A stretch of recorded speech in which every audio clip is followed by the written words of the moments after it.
안녕하세요. 국민연공단 노후준비 전문 강사 이인재입니다.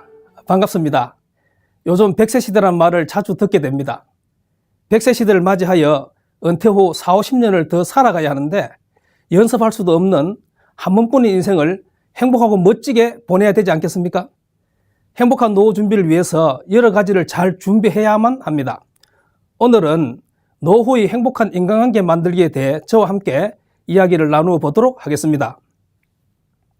어느 은퇴 전문가가 40대 가장으로부터 지금보다 좀 더 큰 집으로 옮기고 자녀들 교육을 해결하면서 자신들의 노후를 준비할 수 있는 방법에 대해 말씀해 주세요 라는 질문을 받았습니다. 이 질문을 받은 은퇴 전문가는 뭐라고 대답했을까요? 은퇴 전문가는 그런 방법이 있으면 저에게 좀 알려주시겠어요? 라고 반문했다고 합니다. 노후 준비를 잘하는 방법은 은퇴 후 40-50년을 누구와 어떤 관계를 맺고 살아가는가 하는, 즉 인간관계를 얼마나 잘 하는가에 달렸다고 볼 수 있습니다. 철학자 키르 케고르는 행복의 90%는 인간관계에 달려있다고 했습니다. 덧붙여서 현실적으로 생각해 볼 때 어떻게 한정된 자원으로 큰 집, 자녀 교육, 노후 준비 이 세 가지를 다 해결할 수 있을까요? 자녀 교육을 선택했다면 노후 준비를 포기하고 오래 일해야 할 것이며, 안락한 노후를 선택했다면 자녀들에 대한 지원에 한계를 그어야 합니다. 여러분은 은퇴 후 어떤 삶을 꿈꾸고 계시나요? 우리가 60세 이후에 은퇴하고 100세까지 40년 살아가는데 주어지는 여가 시간은 16만 시간이라고 합니다. 이 16만 시간을 행복하게 보낼 준비가 되어 있으신가요? 우리는 이 40년간 긴 세월을 누구와 관계하면서 살아갈까요? 100년 해로를 약속한 부부, 그리고 자녀, 형제, 자매, 그리고 가족 외 친구와 관계를 맺고 살아가게 될 것입니다. 따라서 이러한 사람들과의 좋은 인간관계는 우리가 꿈꾸는 은퇴 후 행복하고 멋진 삶을 만들어 줄 것입니다. 최근에 433명의 베이비붐 세대 직장인들을 대상으로 은퇴 준비를 하지 못한 이유에 대해 연구한 결과를 보면 표와 같습니다. 5가지 이유 중 1위는 경제적인 여유가 없어서라고 120명이, 2위는 자녀 양육과 교육비 지출 때문이라고 40명이 답했습니다. 즉 10명 중 4명이 경제적인 이유와 자녀 양육과 교육비 지출 때문에 은퇴 준비를 제대로 하지 못했다고 합니다. 현재 기본 재산으로 충분하다고 답한 사람은 1명뿐이었습니다. 예전에는 부모는 자녀를 성공시키면 노후가 보장되었기에 자녀 교육에 투자하는 것이 부모로서의 최선이었습니다. 하지만 요즘엔 부모가 오래 살기 때문에 자녀에게 짐이 되지 않는 것이 부모로서의 필요한 역할입니다.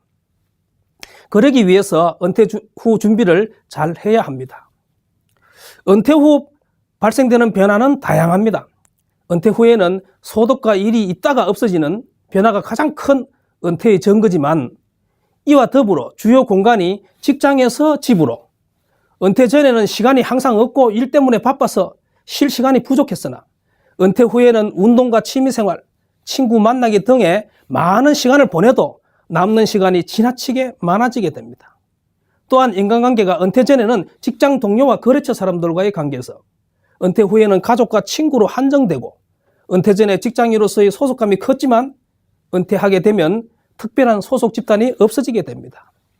그러므로 은퇴 이후 소득에 대한 준비도 중요하지만 가족이나 친구들과의 인간관계도 어떻게 잘 맺을 것인가에 대한 준비도 중요합니다. 왜 은퇴 후가 행복하지 않을까요? 황혼이혼, 노인 우울증, 독거노인, 노인 자살이라는 이야기를 많이 들어봤을 것입니다. 은퇴 후에 인간관계가 잘 이루어지지 않을 때 발생하는 현상입니다. 은퇴 후에 이러한 경우가 발생하게 된다면 행복한 노후를 보낼 수 없게 됩니다.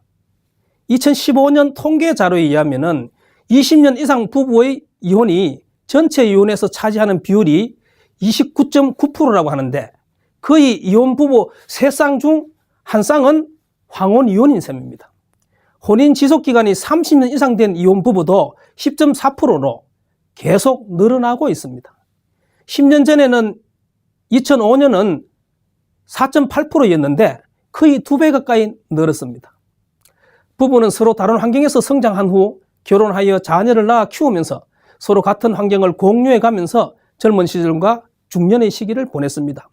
그런데 왜 은퇴 후에 자녀 양육이나 일 걱정 없이 여유로운 황홀한 노후를 보내야 할 시기에 이혼이나 우울증, 자살이라는 단어가 노인의 삶에 연결되는 것일까요? 한 부부의 사례에서 그 이유를 찾아보겠습니다. 30년의 결혼 생활 동안 자녀 둘을 낳아 키우면서 안정적 맞벌이 생활을 했던 동갑인 부부가 있습니다. 아내는 2년 전에 먼저 맹퇴를 했고 남편의 은퇴가 코앞으로 다가왔을 당시 그들은 은퇴 후에 가고 싶은 여행 장소며 하고 싶은 일들에 대해 서로 얘기를 나누곤 했습니다. 실제로 은퇴 후 1년 정도는 기대했던 것만큼이나 좋았습니다. 그동안 가고 싶었던 유럽 여행을 둘이서 아무 염려 없이 다녀왔고 은퇴 전에는 회사 일 때문에 자녀들에게 좋은 아빠 역할을 해주지 못했지만 은퇴 후에 멀리 사는 자녀들 집을 방문하여 손자녀들과 시간을 보내며 며칠씩 머물다 올 수 있었습니다. 그러나 언제부터인가 둘이 같이 집에 있을 때 예전만큼 편하지도 즐겁지도 않았고 사소한 일 때문에 싸우는 일들도 많이 생겼습니다. 아내는 남편 식사 준비 때문에 예전에 만났던 친구들과의 모임이나 독서 동호회, 사진 교실 등을 눈치 봐가면서 나가야 하는 게 신경 쓰이기 시작했고 남편은 아내가 친구들 모임이 너무 많은 것 같다면서 불편한 기색을 나타냈습니다. 남편도 모임이 없는 것은 아니었지만 동창회에 가거나 예전 직장 사람들과 가끔 만나기도 하였으나 그때뿐이고 아내로부터 소외감도 들고 자신은 관계를 잘 못해왔나는 후회도 들면서 우울한 기분일 때가 많았습니다. 남편은 점점 예민해지고 사소한 일에도 아내에게 화를 내기도 하면서 부부싸움이 많아지고 아내는 이런 남편을 계속 맞추고 살아가야 할 생각을 하니 끔찍하였습니다. 이런 노부부의 모습을 보고 자녀들이 여행이라도 한번 다녀오시면 어떻겠느냐고 하여 외국으로 여행을 떠났는데 여행을 가서 오히려 큰 싸움을 했고 돌아와서 아내가 성격 차이를 이유로 이혼 소송을 준비 중입니다.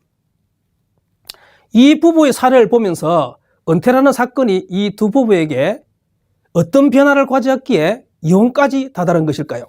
그것은 은퇴 후의 변화라고 딱 잘라 설명하기보다는 그 전부터 관계에 어려움이 있었거나 은퇴 후 어떻게 변화할 것인가에 대해 미리 잘 몰랐기에 잘 대처하고 준비하지 못했기 때문일 것입니다.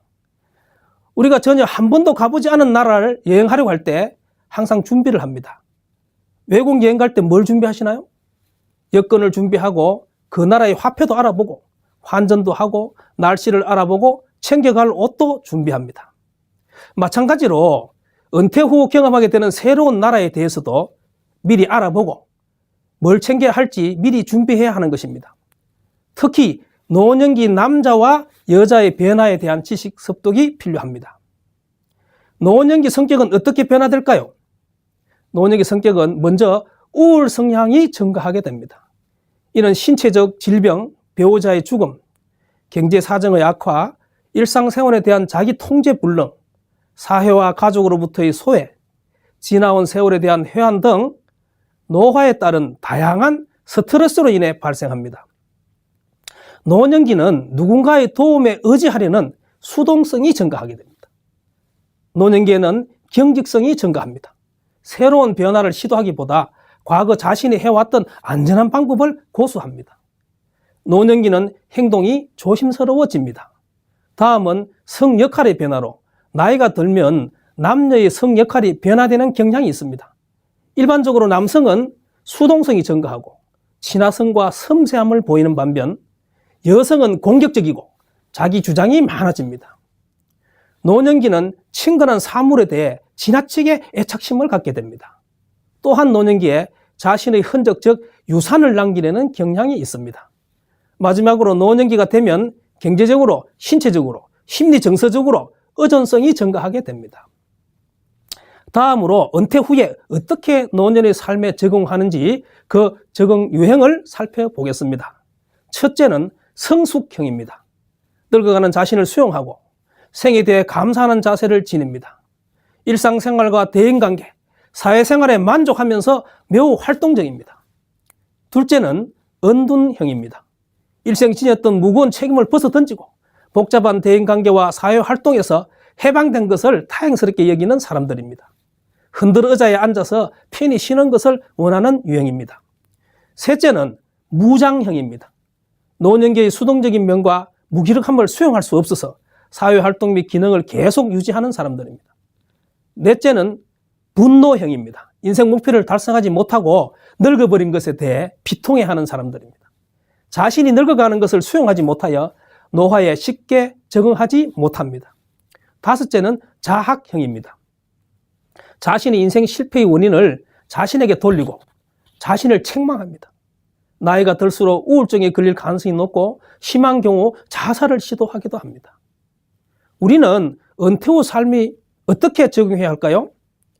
노년의 삶을 회피하거나 맞서거나 분노하거나 스스로를 학대하는 적응이 아니라 늙어가는 자신을 수용하고 생에 대해서 감사하는 자세로 매우 적극적이고 활동적인 사회생활을 유지하는 성공과 행복한 인간관계를 이루어 나가는 성숙형의 삶을 지향해야 할 것입니다.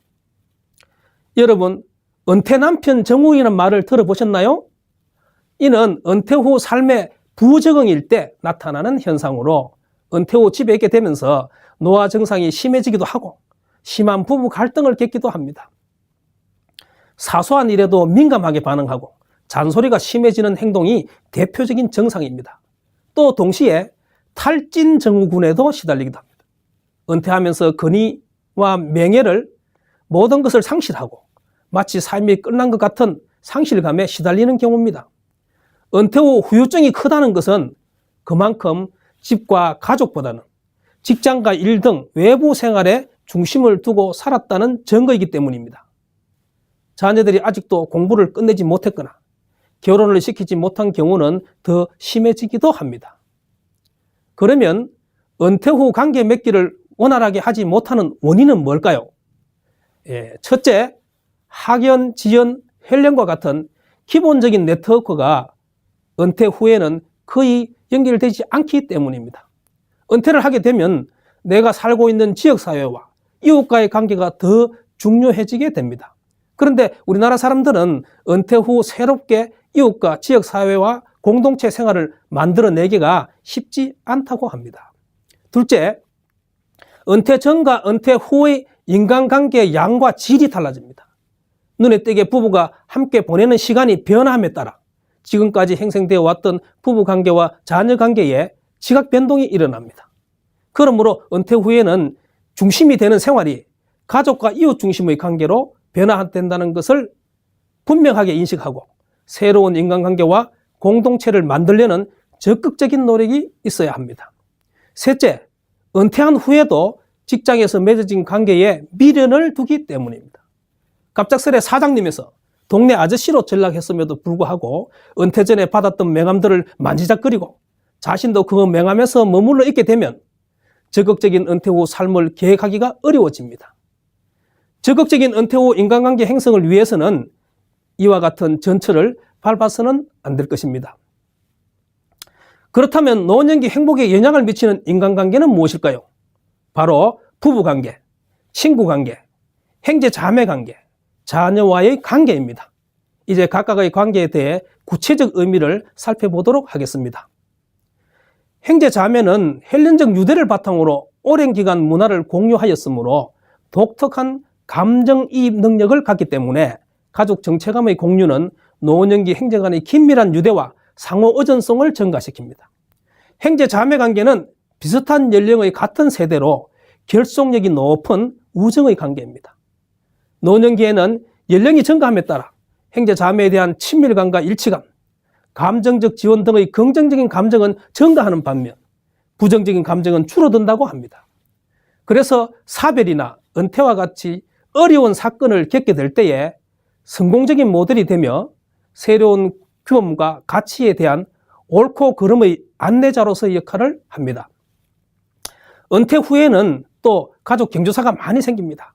그럴 때 형제자매만한 지원군도 없습니다. 형제자매들끼리만 혹은 형제자매 식구들까지 포함해서 함께 할 수 있는 무엇인가를 지금부터 준비하는 것이 필요합니다. 우호적인 형제자매 관계를 위해서 형제자매끼리 상호 호혜적인 관계를 유지하고 멀리 떨어져 살고 있는 형제 자매 관계에서 발생하는 정서적 거리감을 극복해야 합니다. 그리고 부모 부양과 상속에 대한 부분은 미리 형제 자매끼리 대화를 통해서 규칙을 정해 두어야 합니다. 이제 노년기 친구 관계를 살펴보겠습니다.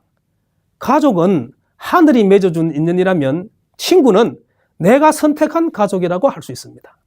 좋은 친구는 가족과 같습니다. 노년기 친구 관계는 같이 나이 들어가면서 매우 소중한 자원입니다. 오히려 나이가 들어갈수록 더 필요한 게 친구라고 합니다. 노년기의 친구는 어떤 의미가 있을까요? 노년기의 친구로부터 가장 빈번히 제공되는 지원은 친밀감과 동료의 편안함입니다. 이는 노인의 사기를 높이고 긴장과 걱정을 완화하여 노인의 정신 건강을 증진시킵니다. 또한 친구 관계는 가족으로부터의 정서적 지원과 사회적 활동 지원이 약할 경우에 노인의 생활 만족도에 가장 큰 영향을 미치는 것으로 노년기의 삶의 질에 매우 중요한 위치를 차지합니다. 친구 관계는 비슷한 가치, 취미, 생활 방식, 경험을 소유할 가능성이 많기 때문에 노인들에게 중요한 심리적 자원입니다. 노년기의 친구 관계는 유용한 사회화 도구입니다. 예를 들어 사별과 은퇴 시에 성공적인 노화의 모델이 될 수 있습니다. 친구는 자아 가치의 재확신과 자아 검증을 위한 수단으로 기여합니다. 부정적인 자기 평가로부터 보호해주면서 자신을 능력 있고 이 사회에 필요한 사람으로서 여기게 하는 힘을 제공합니다. 은퇴 후에는 시간이 많아지기 때문에 함께 놀 수 있고 함께 시간을 보낼 친구가 필요합니다. 성인 자녀와의 관계도 중요합니다. 부모와 자녀 간의 관계에 있어서 존경을 가장 중요한 요소로 여기며 노부부는 좋은 자녀를 갖는 것에 대한 기대가 충족되었는지 여부에 따라 자신의 삶의 질을 평가하는 경향이 있습니다. 그런데 요즘 성인 자녀와의 관계가 쉽지만은 않습니다. 우리나라 부모들이 쓰는 교육비는 세고 최고의 수준인 것을 다들 아실 것입니다. 또한 큰 문제는 부모가 자녀의 결혼 비용을 전적으로 부담하는 것입니다. 그러다 보니 자녀를 결혼시킬 때 큰 돈을 지출하게 됩니다. 이렇게 지출하고 나면 부모의 은퇴 후 삶은 제대로 준비할 수 없는 게 현실입니다. 자녀의 인생에 내 인생을 저당 잡히고 나면 여유로운 노후는 없기 때문에 이렇게 과도하게 자녀의 인생을 책임지려는 생각을 버려야 합니다. 부모와 자녀 관계는 첫째, 자녀와 부모와의 관계가 일방적인 관계라기보다 서로 필요한 자원을 교류하는 관계라는 것을 인식할 필요가 있습니다. 둘째, 자녀에게 인생의 선배로서 조언하고 자신의 경험을 공유하는 등 지속적으로 정서적 도움을 주는 관계가 형성해 보시기 바랍니다. 셋째, 부모 자녀 관계에서 갈등이 발생한다면 상대방을 탓하지 말고 상호 협조적인 태도를 갖고 꾸준히 대화하여 거리감을 좁혀 나가시기 바랍니다. 노년기 행복에 영향을 미치는 인간관계 중에 제일 중요한 부부관계를 살펴보겠습니다.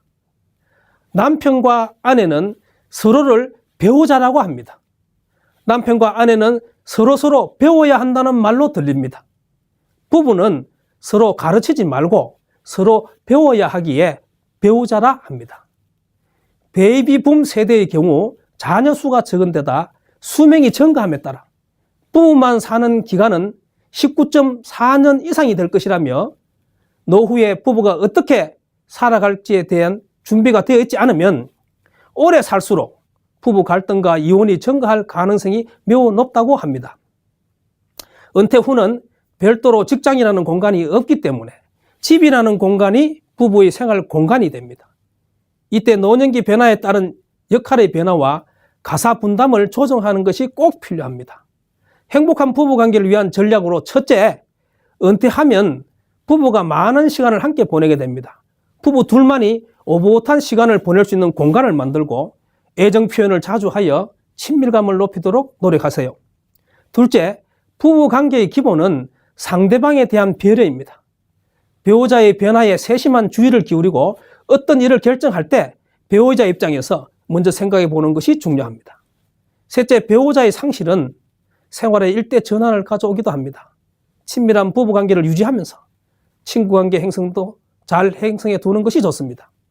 은퇴에 저음하여 남편은 가사노동 분담에 대해서 진지하게 고민해 보아야 합니다. 일반적으로 은퇴 후 남편이 가사노동을 분담하는 경우 아내의 결혼 만족도가 높아져서 부부관계가 좋아지는 것으로 나타나고 있습니다. 하지만 남편이 지나치게 집안일에 관여하여 잔소리에 명령까지 하게 되면 아내는 남편 시집살이에 열불을 토로하며 마음의 문을 닫아버리는 경우도 있습니다. 따라서 아내와 충분히 협상한 후에 아내가 원하는 선에서 집안일을 분담하는 것이 바람직합니다. 집안일 즉 식사 준비 및 설거지, 집안 청소, 빨래, 화분 물주기, 장보기 등등 이러한 가사에 대해 부부가 함께 각각의 항목을 누가 할지 의논해 보시고 본인이 할 수 있다고 생각되는 가사 항목을 정하여 가사를 분담함으로써 배우자를 인격적으로 존중하고 배려해 주어야 합니다. 부부관계가 좋은지 나쁜지를 알아볼 수 있는 기준은 뭘까요? 성, 가사 분담, 배려 등 여러 가지가 있겠지만 제일 뚜렷하게 드러나는 척도는 대화를 하는지 안 하는지, 어떤 방식으로 대화를 하는지, 말을 서로 편하게 하는지 여부로 확인할 수 있습니다. 좋은 부부관계의 기준은 말이 통하는 부부입니다. 부부 갈등의 원인이 성격 차이라고 하지만 진심은 그게 아닌데 전달을 잘못해서 오는 의사소통의 방식 때문인 경우가 많다고 합니다. 가트만은 부부의 위험 신호로 비난, 경멸, 방어, 담쌓기의 의사소통 방식이라고 하였습니다.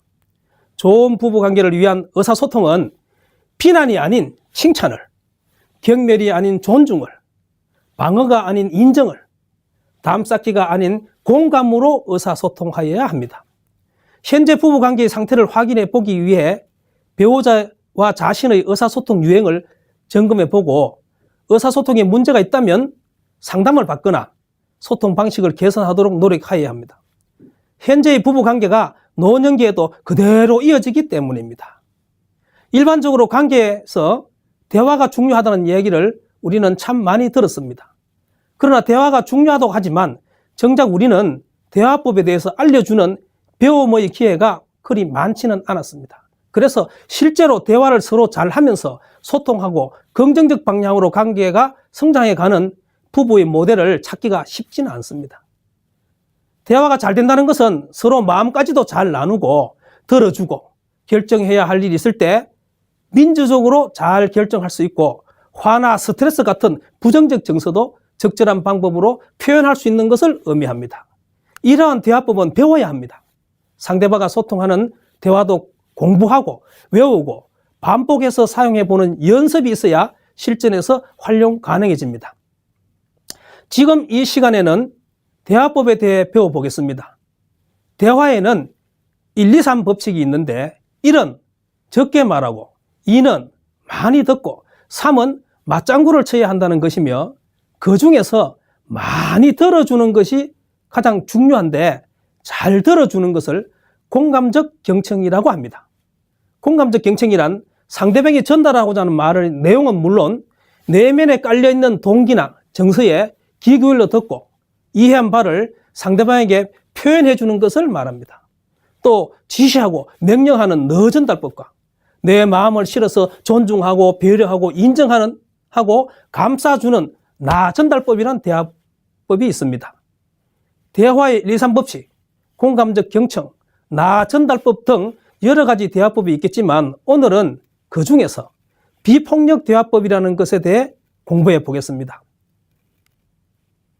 비폭력 대화는 미국의 마셜 로젠버그 박사에 의해 최초로 제창되었으며 상대의 행동이나 말을 비디오로 찍은 듯 있는 그대로 관찰하여 그것을 보거나 들은 나 자신의 내면에 든 느낌을 확인한 다음 그 느낌 뒤에 존재하는 내가 원하고자 하는 욕구를 확인하여 상대방에게 자신의 욕구를 충족할 수 있도록 정중하게 부탁하는 방법으로 전달하는 대화법입니다.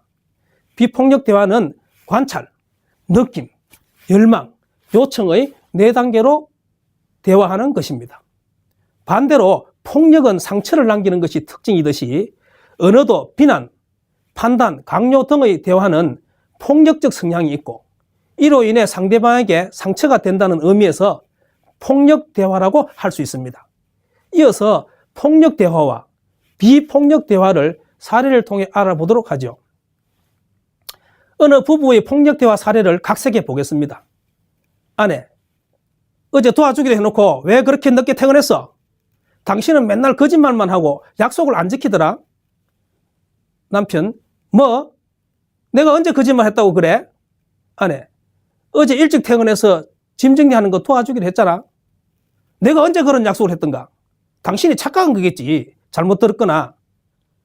나는 착각한 적 없거든. 일찍 와서 도와준다는 말이나 안 했으면 기다리진 않지. 그 말을 철석같이 믿은 내가 미쳤지. 배신당한 기분이야. 뭐 당신은 뭐든지 당신 편한 대로 생각하고 결정하고 혼자 난리야. 아이고 한심해.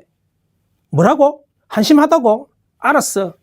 앞으로 내가 알아서 결정하고 혼자 처리하면 되지. 집안일은 신경 끄셔. 내가 알아서 다 할 테니까. 좋지. 나도 바라는 일이라고. 당신 마음대로 잘해봐. 이와 비슷한 일이 우리 부부에게도 있지 않나요? 이 경우 사소한 싸움에 큰 싸움으로 이루어질 수 있고 부부 갈등이 골이 깊어질 수도 있습니다. 그럼 어떻게 상황은 변하지 않는데 말을 조금 바꿈으로써 비폭력 대화를 하고 부부관계가 서로 성장하는 과정으로 바뀔 수 있을까요? 위의 폭력 대화를 비폭력 대화로 바꾸어 보겠습니다. 앞의 폭력 대화를 비폭력 대화로 바꾼다면 이렇게 될 것입니다. 어제 도와주기로 해놓고 왜 그렇게 늦게 퇴근했어? 한참 기다렸잖아. 왜 나를 기다려? 어제 일찍 퇴근해서 짐 정리하는 거 도와주기로 했잖아. 내가 언제 그런 약속을 했던가? 당신 기다리면서 속이 부글부글 끓고 속상했어. 분명하게 시간 약속을 안 한 게 아니어서 당신과 약속한 것을 까맣게 잊었나 봐. 미안해. 당신이랑 같이 하고 싶어서 기다렸거든.